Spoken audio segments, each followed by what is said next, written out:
What happens when one of comedy's biggest legends walks into what should have been a friendly morning show interview, only to find himself under attack from a host who clearly had her own agenda?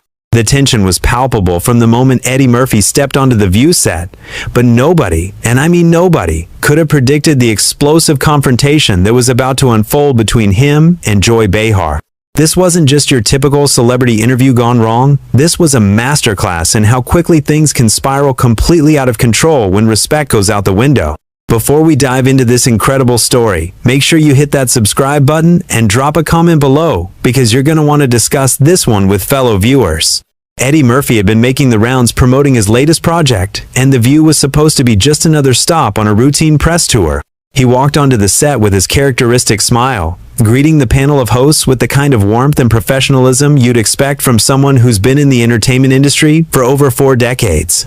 Whoopi Goldberg, Sarah Haynes, and the other co-hosts welcomed him with genuine enthusiasm, clearly excited to have such an iconic figure on their show. "Eddie, it's so great to have you here," Whoopi said as he settled into the guest chair. "We've been looking forward to this conversation all week." "Thanks for having me. It's always a pleasure," Eddie replied, his voice carrying that familiar, easy confidence that has made him beloved by millions of fans worldwide. The interview started off smoothly enough. Eddie talked about his new project with passion and humor, regaling the hosts and audience with behind-the-scenes stories that had everyone laughing. His natural charisma was on full display as he discussed working with the cast and crew, sharing anecdotes that showcased both his comedic timing and his genuine appreciation for the collaborative nature of filmmaking. "You know, after all these years in the business, I still get excited about new projects," Eddie said, his eyes lighting up as he spoke. "There's something magical about bringing characters to life and hopefully making people laugh or think or feel something they didn't expect." Sarah Haynes nodded enthusiastically. "That passion really comes through in your work. You've managed to stay relevant across so many different generations of fans." "I think that's because comedy, real comedy, is universal," Eddie responded. "People need to laugh, especially in times like these. If I can provide a little escape or a moment of joy, then I'm doing my job right."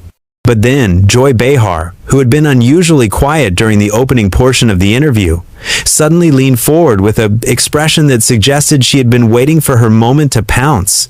"Speaking of comedy, Eddie," Joy interrupted, her tone shifting noticeably from the warm atmosphere that had been established. "Don't you think some of your earlier material might be considered problematic by today's standards?" The change in energy was immediate and unmistakable.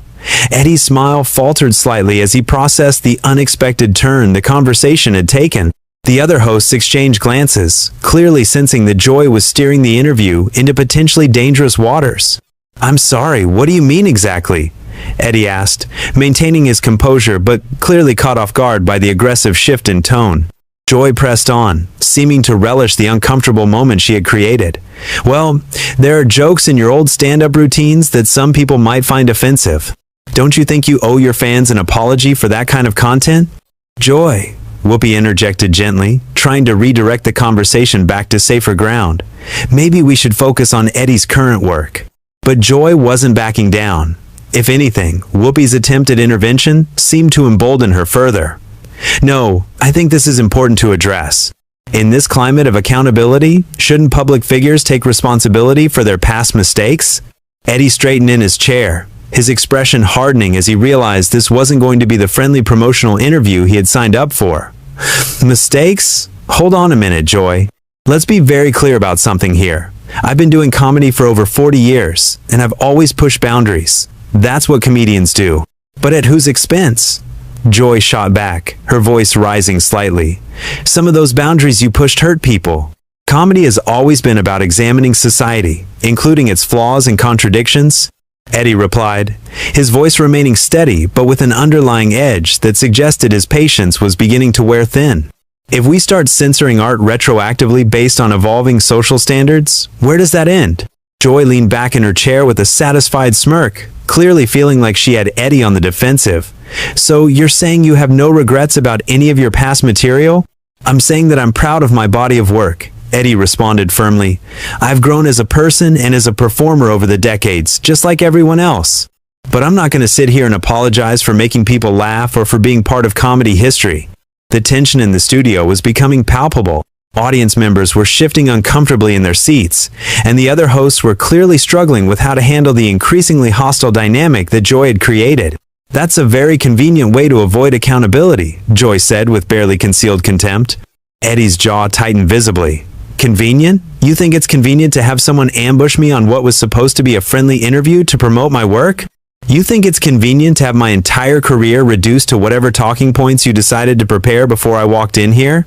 I'm just asking the questions that need to be asked," Joy replied defensively, though her tone suggested she was enjoying the confrontation far more than someone genuinely interested in accountability would. "No, you're not asking questions," Eddie said, his voice rising for the first time. "You're making accusations and demanding apologies for comedy that was created in a different era. Do you apply this same standard to every comedian who's ever pushed boundaries, or just the one sitting in front of you right now?" The other hosts were now visibly uncomfortable, with Sarah Haynes attempting to jump in with a peacemaking comment, but Eddie wasn't finished. "Let me ask you something, Joy," he continued, turning to face her directly. "Have you ever said anything in your career that someone might find offensive? Have you ever made a joke that might not age well? Because if we're going to play this game of retroactive judgment, I think it should apply to everyone, don't you?" Joy's face flushed red at Eddie's direct challenge, clearly not expecting him to turn the tables on her so effectively. The smugness that had been radiating from her just moments before was rapidly being replaced by defensive anger. "That's completely different," Joy stammered, obviously flustered by having her own standards applied to herself. "I've never made the kind of material that you have." "Really?" Eddie replied, raising an eyebrow with a kind of skeptical expression that made it clear he wasn't buying her deflection for a second. "So you've never made a joke about anyone's appearance, their background, their beliefs? You've never said anything that might hurt someone's feelings or make them uncomfortable?" Whoopi tried once again to intervene, sensing that the situation was rapidly spiraling beyond anyone's control. "Maybe we should take a step back here and remember that we're all on the same team." But Eddie was just getting started, and Joy's attempt to hold him to standards she clearly didn't apply to herself had obviously struck a nerve. "No, Whoopi, I think this is exactly the conversation we need to have, because what's happening right now is a perfect example of the double standards that are destroying honest dialogue in this country." "Double standards?" Joy scoffed, her voice dripping with indignation. "I think you're being a little dramatic here, Eddie." "Dramatic?" Eddie laughed, but there was no humor in it. "Joy, you literally ambushed me on live television, demanding that I apologize for my entire career, and you think I'm being dramatic for pointing out the hypocrisy?" The audience was now completely silent, riveted by the unprecedented confrontation unfolding before them. This wasn't the usual controlled chaos of daytime television. This was raw, unfiltered conflict between two strong personalities with completely different worldviews. "I wasn't ambushing you," Joy protested, though her defensive tone suggested she knew exactly what she had been doing. "I was asking legitimate questions about accountability and entertainment." "Legitimate questions?" Eddie's voice was rising again, his famous composure finally beginning to crack under the pressure of Joy's relentless attacks. "You came into this interview with a predetermined agenda to make me look bad, and now you're trying to gaslight me into thinking this is some kind of journalistic pursuit of truth?" Sarah Haynes made another attempt to restore some semblance of civility to the proceedings. "I think what we're all trying to get at here is how artists can grow and evolve while still honoring their past work." "Thank you, Sarah," Eddie said, briefly softening his tone toward the one host who seemed genuinely interested in having a productive conversation. "That's exactly what real growth looks like. It's not about erasing the past or pretending it never happened. It's about learning from experience and continuing to create from a place of authenticity." But Joy wasn't ready to let go of her attack strategy. "Authenticity doesn't excuse harm, Eddie. Words have consequences, and public figures need to acknowledge when their words have caused pain."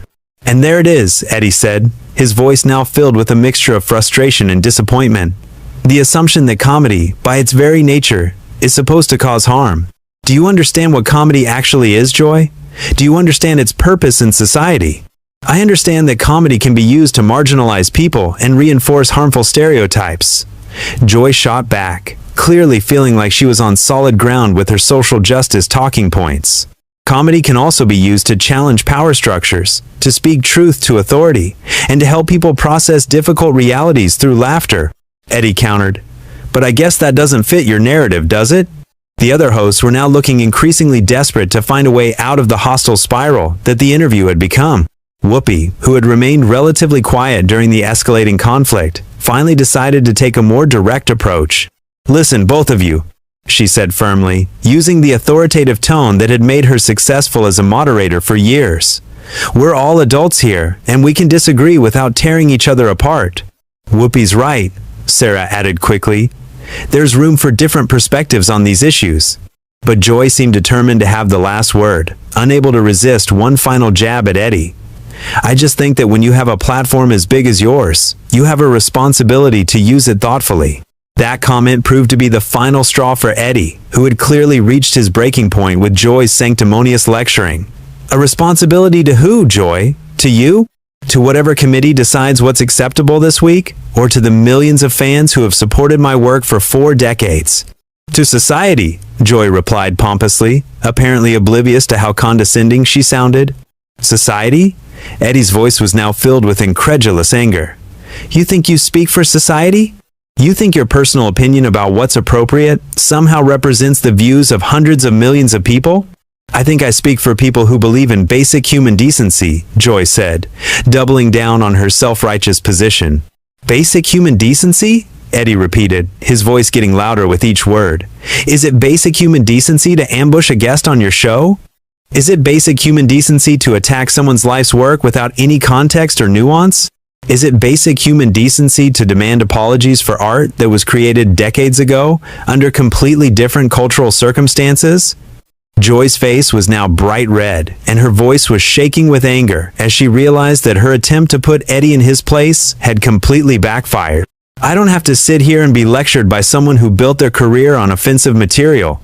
And I don't have to sit here and be attacked by someone who clearly invited me on this show under false pretenses," Eddie fired back immediately. "Did you think I was just going to sit quietly while you tried to tear down everything I've worked for? Did you think I was going to smile and nod while you reduced my entire career to your personal grievances?" The tension in the studio had reached a breaking point, with the other hosts looking increasingly panicked about how to salvage what had become a complete disaster. The audience was sitting in stunned silence, witnessing a level of conflict that was unprecedented in the usually controlled environment of daytime television. "This is exactly the kind of aggressive behavior I was talking about," Joy said, desperately trying to regain some moral high ground in the conversation. "Aggressive behavior?" Eddie laughed bitterly. "Joy, you've spent the last 10 minutes attacking me, my work, and my character, and you want to call me aggressive for defending myself? This is unbelievable." Whoopi made one final attempt to restore order to the chaos that the interview had become. "Okay, I think we all need to take a breath here and remember that we're having a conversation about important issues." But Eddie was no longer interested in diplomatic solutions to what had clearly become a personal attack disguised as social commentary. The gloves were officially off, and Joy Behar was about to discover that she had picked the wrong person to try to humiliate on live television. Eddie stood up from his chair, his movements deliberate and controlled, but his eyes blazing with an intensity that made everyone in the studio freeze. The atmosphere had shifted from uncomfortable tension to genuine alarm as one of Hollywood's most respected figures reached his absolute limit. "You know what, Joy?" Eddie said, his voice now dangerously quiet in a way that somehow felt more threatening than all the shouting that had come before. "I've been in this business for over 40 years, and I've dealt with critics, haters, and people who wanted to tear me down. But I have never, and I mean never, encountered someone with the sheer audacity to invite me onto their show just to ambush me with this kind of self-righteous garbage." Joy shifted uncomfortably in her seat, finally beginning to realize that she might have pushed too far. "Eddie, I think you're overreacting to some simple questions." "Simple questions?" Eddie's voice exploded with fury, causing several people in the studio to visibly jump. "Simple questions? You call attacking my entire life's work simple questions? You call demanding that I apologize for making people laugh simple questions? Lady, you wouldn't know a simple question if it walked up and introduced itself to you personally." The producers were now frantically gesturing from behind the cameras, clearly desperate to find a way to cut to commercial. But the confrontation was happening too fast and too intensely for anyone to intervene effectively. "I was trying to have a meaningful conversation about accountability," Joy said weakly. Her earlier bravado completely evaporated in the face of Eddie's unleashed anger. "Meaningful conversation?" Eddie laughed. but it was a harsh, bitter sound that contained no trace of his usual warmth. Joy, you wouldn't recognize a meaningful conversation if it came with subtitles and a user manual. What you were trying to do was score cheap political points by attacking someone you thought would just sit there and take it.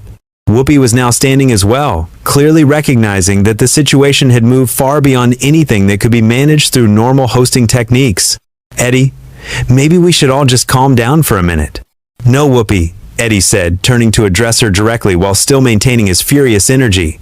I'm not calming down. I'm tired of calming down. I'm tired of pretending that this kind of behavior is acceptable. I'm tired of watching people like Joy turn every conversation into an opportunity to lecture and shame and virtue signal instead of actually engaging with ideas. He turned back to Joy, who was now looking genuinely frightened by the intensity of his response. You want to talk about harm, Joy? Let's talk about the harm you've caused with this little stunt of yours. You've taken what should have been a positive conversation about creativity and art and turned it into a toxic attack session. You've demonstrated to millions of viewers that genuine dialogue is impossible when one person comes in with a predetermined agenda to destroy the other person. I never tried to destroy you, Joy protested, though her voice lacked any conviction. Really? Eddie's voice was dripping with sarcasm. So what would you call what just happened here? What would you call spending 15 minutes attacking my character, my work, and my integrity? What would you call demanding apologies for comedy that brought joy to millions of people? If that's not an attempt at destruction, then I'd love to know what your definition of a friendly conversation looks like.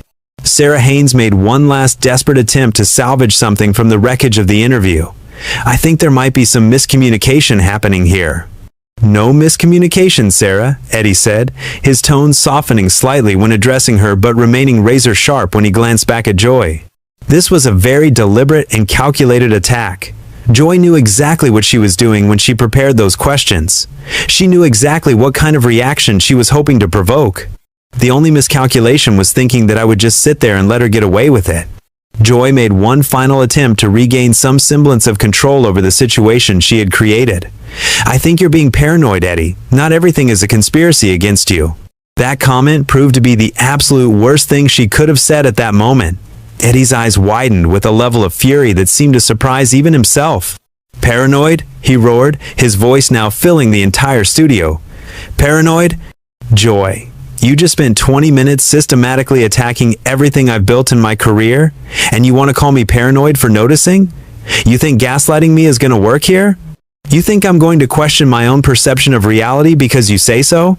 The audience was now completely silent, riveted by the raw emotion pouring out of one of their beloved entertainers. This wasn't just a celebrity having a bad day. This was a master craftsman defending his life's work against someone who had clearly underestimated both his intelligence and his backbone. This is exactly the problem with people like you, Joy, Eddie continued, his voice now carrying the full weight of decades of experience in an industry that had tried to tear him down countless times. You think you can say whatever you want, attack whoever you want, and then when people respond with appropriate anger, you can just dismiss them as overreacting or paranoid or dramatic. Well, I've got news for you. That game doesn't work on me. Joy was now sitting in stunned silence, clearly having no idea how to respond to the verbal hurricane that had been unleashed in response to her attempts at gotcha journalism. You know what the real tragedy is here, Joy? Eddie said, his voice finally beginning to lower in volume but losing none of its intensity. You had the opportunity to have a genuine conversation with someone who has spent 4 decades learning about comedy, about entertainment, about connecting with audiences. You could have asked about the creative process, about the evolution of humor, about the responsibility that comes with making people laugh. Instead, you chose to turn this into a political attack session because that's apparently the only way you know how to engage with the world. He paused for a moment, looking directly into the camera before delivering his final devastating blow. And that, more than any joke I've ever told, is truly offensive.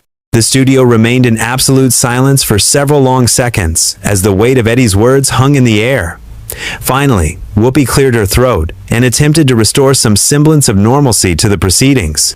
Well, this has certainly been an intense conversation, she said, though her voice betrayed how shaken she was by what had just transpired. Eddie looked around the studio one final time, his anger finally beginning to cool, but his disappointment still clearly visible. It didn't have to be, Whoopi. It really didn't have to be. And with that, he walked off the set, leaving behind a stunned audience, a group of shell-shocked hosts,